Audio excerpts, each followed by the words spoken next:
Hi, Dan here, and welcome to Fun Kids Science Weekly Reach for the Sky Special, the podcast that explores the future of aviation, from the design and sustainability of future planes to the people who keep them flying and make sure our experience is top-notch.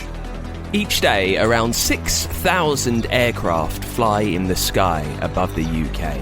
And to ensure they all take off, land and fly around safely, orderly and officially, that's the role of the air traffic controllers. In this podcast, we're diving into the exciting world of air traffic control and are meeting the guys at Global ATS Aviation Training Services, who don't just teach air traffic control, they train some of the best in the world. Based in Gloucestershire, with an international reputation, Global ATS mixes the latest tech and clever teaching methods with the strict rules that keep the skies safe. And thanks to their worldwide partnerships, their training reaches airports and aviation authorities far beyond the UK. So, buckle up, as we're going to find out what it takes to become an air traffic controller and how Global ATS is helping to shape the future of flight. To start us off, let's get the lowdown, or maybe that should be the high up, on a new type of flyer. And it's something that we get loads of questions about here. It's drones. You might have a toy one, but they're increasingly used in everyday life, from the emergency services to doorstep deliveries. And here's Amy to give us the background. Amy Aviation, reaching for the sky. Hi, Amy Aviation here. Smile for the camera. You'll have to look up. Today, Zac and I are zooming in on drones, those buzzing flying machines that fly without a human pilot on board and are controlled either remotely or by themselves using clever computer brains. Like little flying robots with wings. Exactly. They're technically called UAVs. That stands for Unmanned Aerial Vehicles, and they can help with all kinds of jobs. When drones were first used, they primarily helped with things like surveillance and monitoring, keeping an eye on things from the sky. But now they're used for a wide range of tasks, from checking crops and key infrastructure to fighting fires, filming movies, helping with search and rescue missions. And check this out, they can even deliver takeaways. Okay, now you've got my attention. Drones that deliver donuts? Yes, please. Delivery drones are one of the fastest growing areas, and not just for tasty treats. They're proving great for delivering food and medicines, especially in remote areas where there are no roads, and even carrying blood samples between hospitals. It's like having a flying doctor's bag. So, like a flying postman? Exactly. They're also helping real-life heroes every day. In disaster zones, drones can help find missing people, deliver aid, and assess damage after earthquakes or floods. Really saving lives. They're eco-friendly too, powered by lightweight rechargeable batteries. But what if it's raining? Can drones still fly? More importantly, will my donut delivery get wet? Good question. Drones do have limits. Bad weather like strong winds and heavy rain can cause trouble. That's one of the challenges engineers are working on right now. Technology is improving fast, and the future for drones is very exciting. They are becoming more autonomous, meaning they don't need as much help from humans. They'll also have more powerful batteries, which means longer flight times. And by using smart sensors and AI, drones can fly and decide things all on their own. Yikes! I hope they don't take over the world like a robot army. That's where good coding and cybersecurity comes into play, placing restrictions on what they can do and where they can go. Most drones we see today operate with a number of rotating blades, but future drones might work slightly differently, getting off the ground vertically before transitioning into more traditional horizontal winged flight. This would be good for when things have to travel further. They might also be quieter. That's awesome. But having all these drones buzzing around and making their own decisions, the question I'm thinking is, are they safe? That's the tricky part. To keep the skies safe, we need special air traffic systems just for drones so they don't bump into planes, buildings, or each other. Like invisible lanes in the sky. Exactly. Plus, drones must follow strict rules. They can't fly above 400 feet or near airports because of the risk of collision with aircraft. And because they can get a bird's eye view, drones need to respect people's privacy. So no spying on your neighbour's trampoline party then? Not unless you're invited, Zac. What about jobs? Can I get paid to fly one? Absolutely. Drone careers are taking off. Get it? That's a terrible pun. You could be an engineer coming up with new designs, or a drone delivery operator sending out the donuts, or perhaps someone who uses a drone to help their jobs, like wildlife trackers or a film cameraman. The drone future is bright, with more AI, better sensors, and even drones that work together in swarms like bees. You might have seen this sort of tech used in illuminated displays, quieter than fireworks. Drones are certainly changing the way we fly, one buzz at a time. Amy Aviation, reaching for the sky. Created with support from a CAA Reach for the Sky Challenge grant. Find out more at funkidslive.com/Amy. Thanks, Amy. Now, as I've mentioned in this podcast, we're taking a deep dive into one of the most critical jobs in aviation, and that's air traffic control. Keeping planes safe in the skies and looking after safe landings and takeoffs at airports around the world. Fancy a high-flying but high-pressure job? To find out more, I caught up with Paul Kay, the Director of Training at Global ATS. Thank you for waiting, ladies and gentlemen. Port Airlines welcomes you to the general boarding for plane 939. Paul, we're at Gloucestershire Airport. Can you tell us a little background about this place? So the airport is sacred to us, first of all. So we're a business running on this site, which is brilliant for our students to see aircraft. But Gloucester Airport is predominantly a general aviation airfield. And general aviation tends to be lighter aircraft, smaller aircraft, where people are learning the trade of becoming a pilot. And they may be doing that for leisure, for fun, or to go into becoming a commercial pilot. And what about Global ATS? What does it do? What we do is train air traffic controllers for the UK airports. So that can be anything from Land's End, the smallest airport, to the biggest airport, and everything in between. We get the students coming here that have maybe worked in airports already, whether they might have been an air traffic control assistant in the tower or radar room, or worked in ops or something like that, so we've got a background in aviation. Or we get people that are brand new to the industry as well, that want to come in and see what air traffic control is all about as a career. So we train them from day one, and they typically spend between 6 to 9 months with us, depending on how many courses they're doing. And at the end of that, if they pass all the courses, they get a student licence, which is a little bit like a provisional driving licence. It gives you the ability to train as a controller in a live environment, but with an instructor next to you. A bit like driving a car when you're first learning, with a driving instructor next to you. So that's what you do, and then you'll do that live training for a period of time, and all being well, at the end of that, you'll do your final test, and you'll be signed off and you're on your own. So we've had a bit of a wander around, and there's loads of people downstairs looking at some very fancy screens full of planes and runways. Can you explain what they're doing and the role of air traffic controllers? It's not the person with the table tennis bats that everyone thinks that we are at an airport. They're called marshallers, and they do a really important job guiding the aircraft onto stand. But an air traffic controller is typically the person at an airport, is the most visual one that you can think of, sat in the control tower, looking out over the airfield, making sure the runway is operating safely and making sure all the aircraft and vehicles on the ground are all safe. You also have radar controllers as well, and there might be two types of those. There's what we call approach radar, which again is usually based at that tower and looking out around 40 miles area and guiding aircraft in and out of that airport. Or then there's a couple of centres in the UK, one up in Prestwick, one down in Southampton.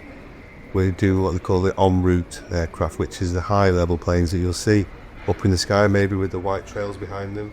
They're looking after those aircraft that are crisscrossing across the UK. They can be remote as well. Technology these days enables that. London City is a prime example, London City Airport. The controllers from that are based elsewhere. They're not at London City anymore. Because of the way technology's moved on and advanced. But a controller fundamentally keeps the aircraft safe. They give instructions to pilots to navigate them around either the airfield or the skies as well. Is it fair to describe it like a giant game of 3D Tetris? Yeah, you've just seen downstairs, we've got the great screen, so you've got a monitor screen there with what looks like lots of tadpole dots flying around the screen. They represent aircraft, each of those blips, and we have to make sure that they are separated. Now, those two blips could pass over each other as long as you have at least 1,000 feet between them. So if I had a plane at 10,000 feet and one at 9,000 feet, I can safely put them over each other. If they're at the same level though, I have to have at least 5 miles away from each other and maintain that separation. They're the minimums that we have to apply. So you're monitoring that all the time. So it is in that radar environment, it is like 3D chess. You've had an amazing journey to get to where you are today. Tell us a little bit about that. How did you get here? So as a young kid, a long time ago, I thought I wanted to be a fighter jet pilot for the RAF.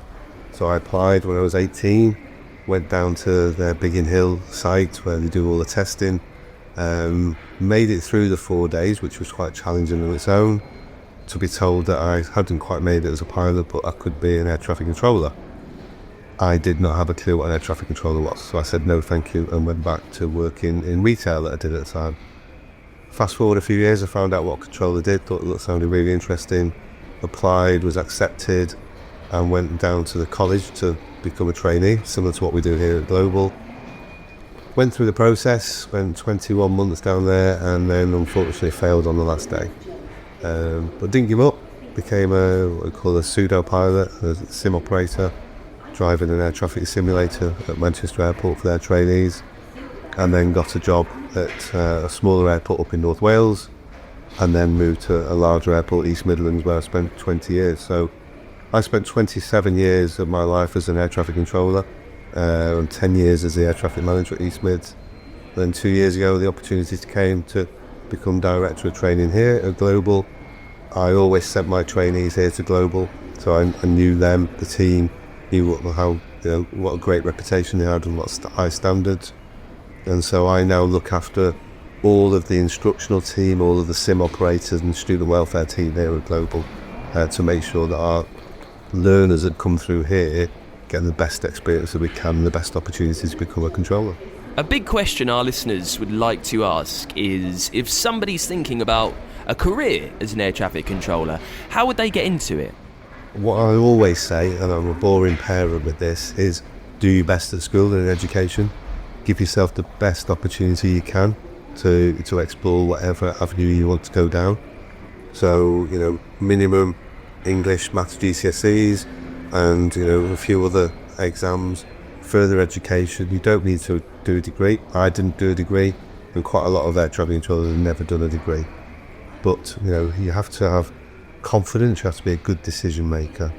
And then you can apply. There's a big organisation called NATS, National Air Traffic Services. They've got a great website that you can check out. They've got some fun games on there to test your potential to be a controller. You could go and apply to an airport or maybe work in ops or as an assistant at an airport. Or there's also the military route, joining the military and go and becoming an RAF controller or a Royal Navy controller as well. That's good advice. What's a typical day for air traffic controllers? Yeah, so most of the airports will work what they call a 6-on 4-off shift pattern. So typically it's 2 morning shifts, which will normally be 7 a.m. till 2 p.m. 2 afternoon shifts, which are 2 p.m. till 10 p.m. And then 2 night shifts, which is 10 p.m. till 7 a.m. So while everybody else is nicely tucked up in bed, snoring away, air traffic controllers are out there moving planes around the world still.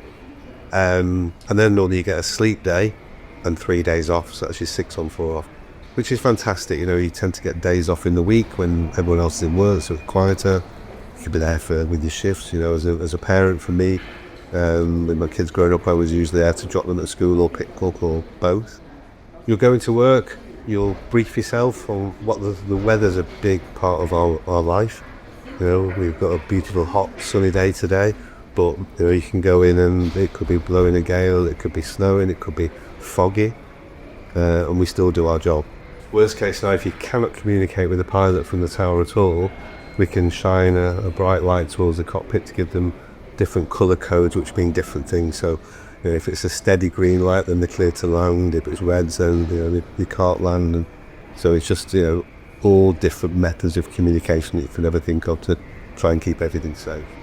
You need to be prepared for anything by the sound of it. Just to track back a little, you said the degree path into ATC is common, but I understand there are more apprenticeships these days too, a different route in.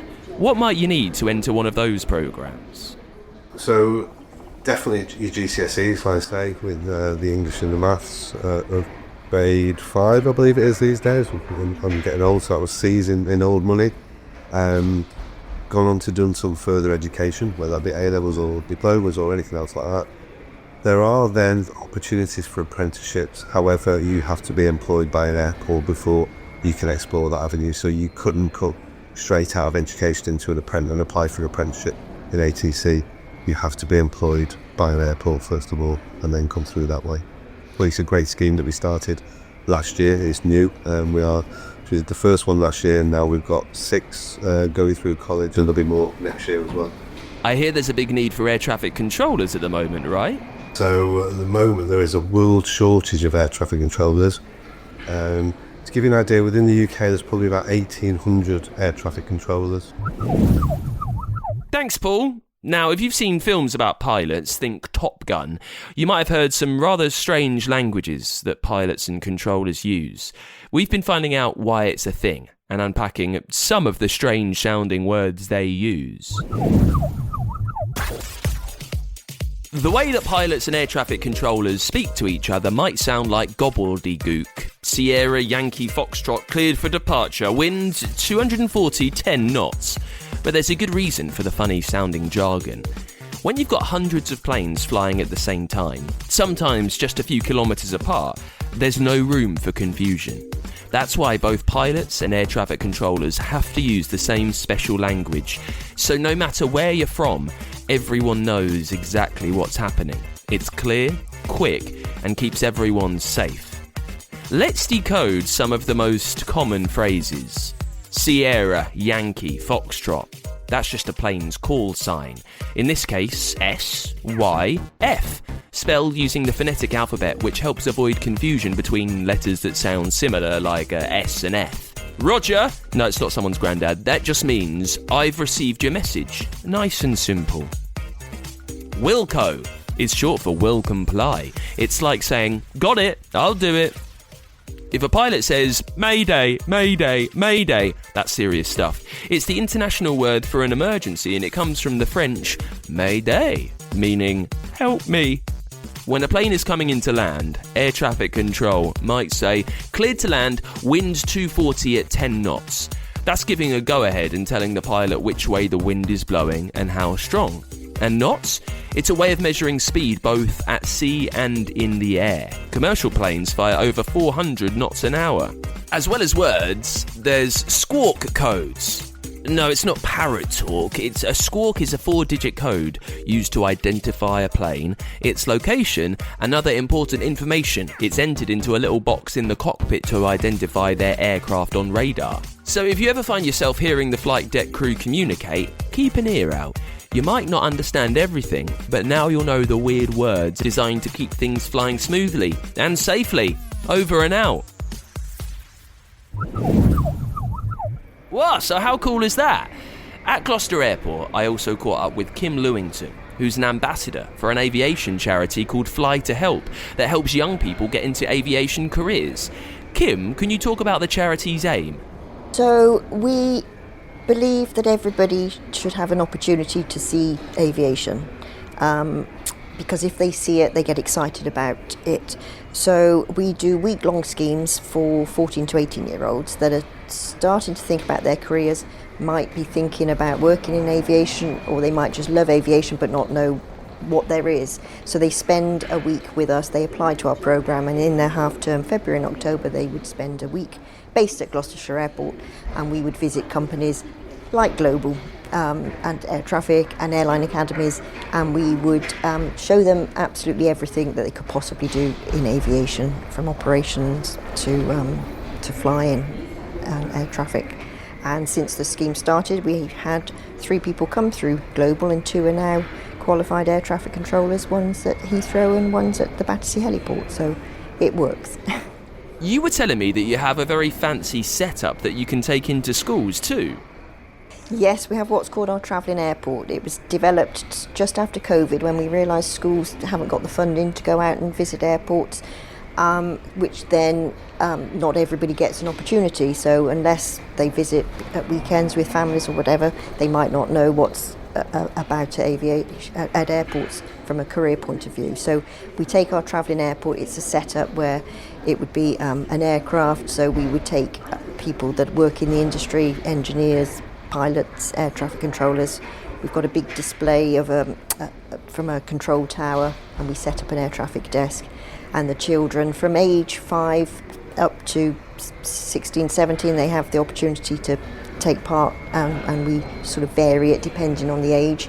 So young children might learn the phonetic alphabet and write on our flight progress strips, which we use for air traffic control, and have a go at marshalling and security, and just basically get a feel for how exciting aviation is. But you don't have to aim to be a pilot. There are so many other roles, so we try and sort of show off all the different roles there are to everybody. Can you tell us a bit more about the different roles?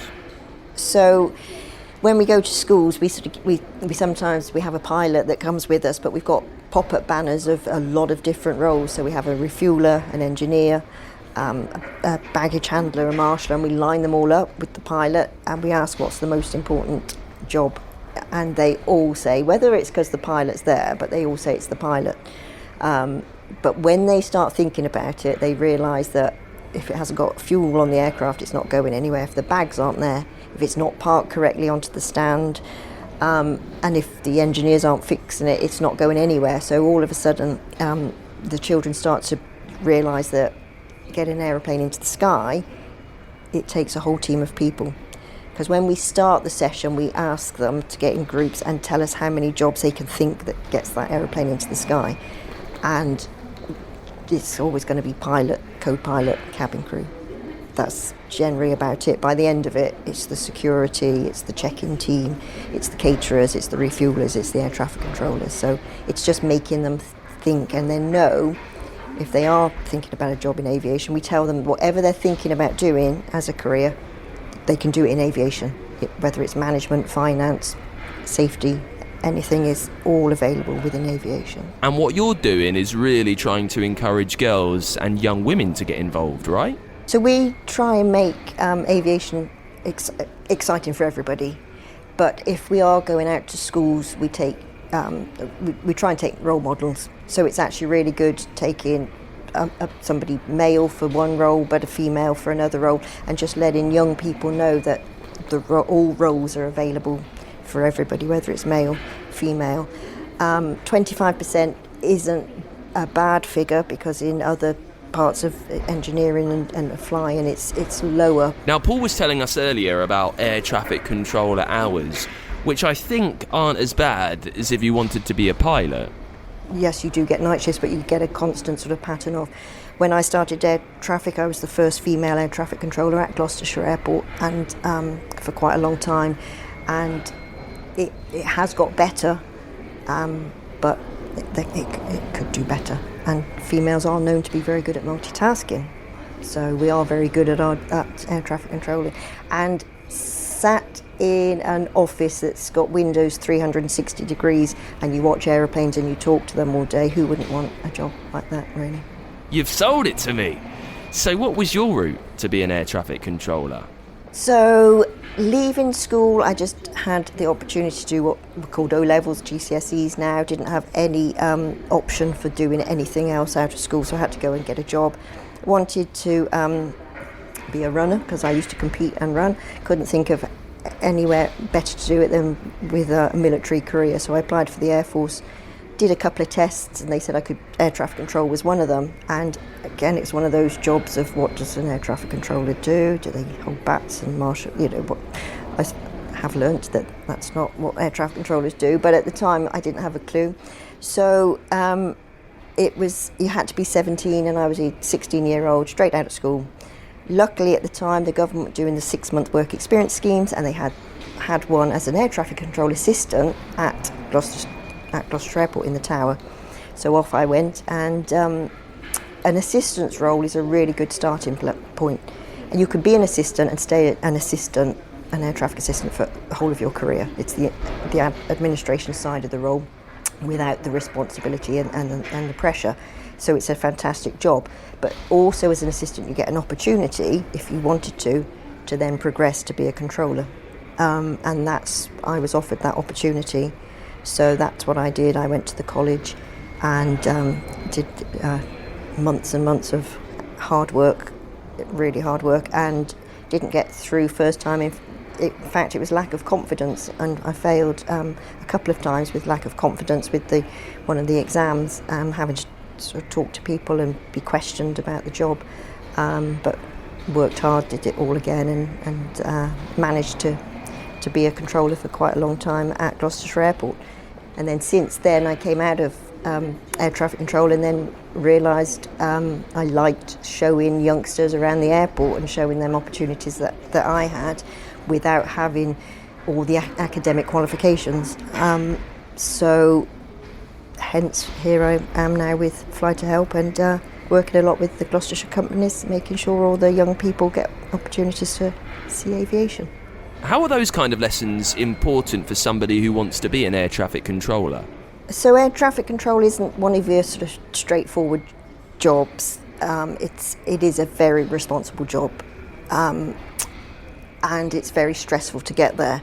So unless you have this sort of resilience built into you as you're growing up, you are going to struggle when it comes to even the initial phases, the exams. The getting there is really tough. As you saw the simulators downstairs, you've got to get through. You've got to be perfect, basically. You can't be doing the job wrong day in, day out. But you also, when you're learning, you have to take a lot of, not criticism as such, but teaching. It's quite hard, and you can get it wrong. And so you have to be able to be told that what you've done is incorrect, and you then have to learn from it, rather than thinking that might be somebody else's fault or I'm just having a bad day. You can't be like that. You have to have the resilience to cope with the constructive criticism that you are going to get, and then doing the job. You have to have, you have to care as well. You have to be sort of a person that really loves what you do, because it's quite tough, and it can play on your mind if it hasn't gone quite the way you wanted it to go. So you have to be able to deal with stress, but then be able to switch off from stress as well.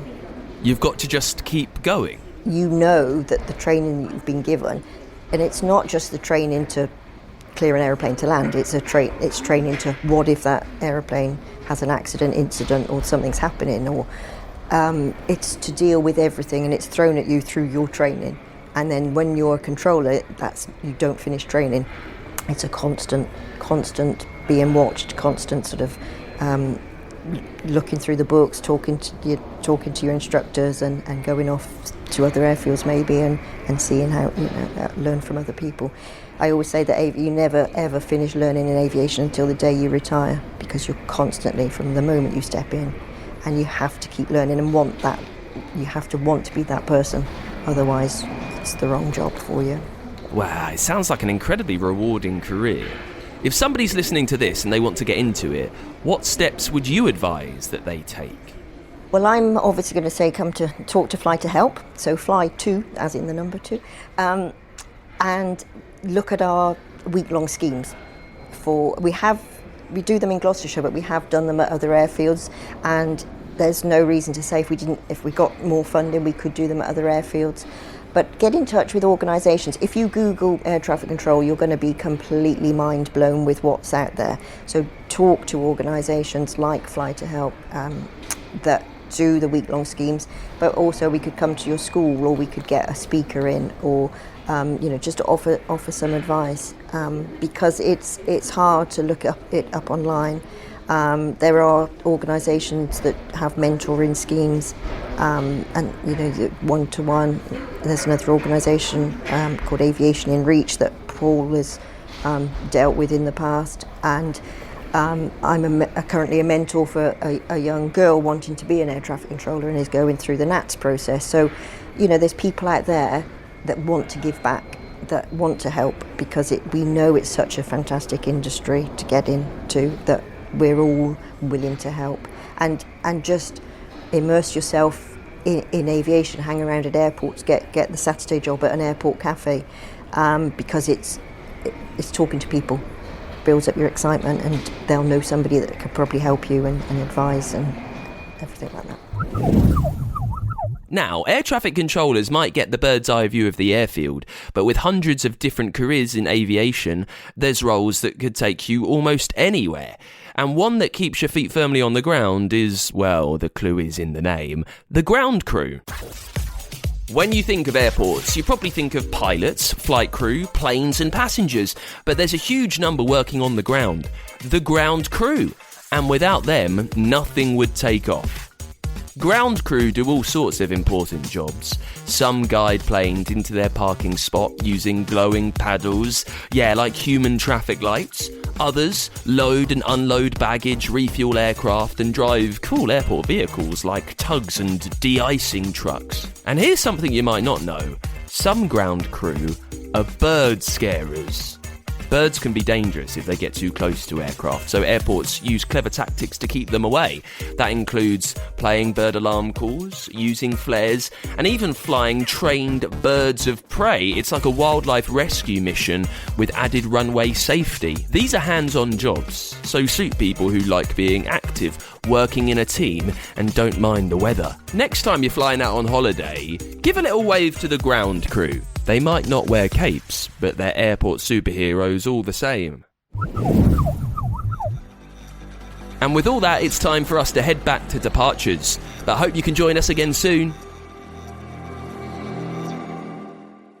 Fun Kids Science Weekly Reach for the Sky special, created with support from a CAA Reach for the Sky Challenge grant. Find out more at funkidslive.com.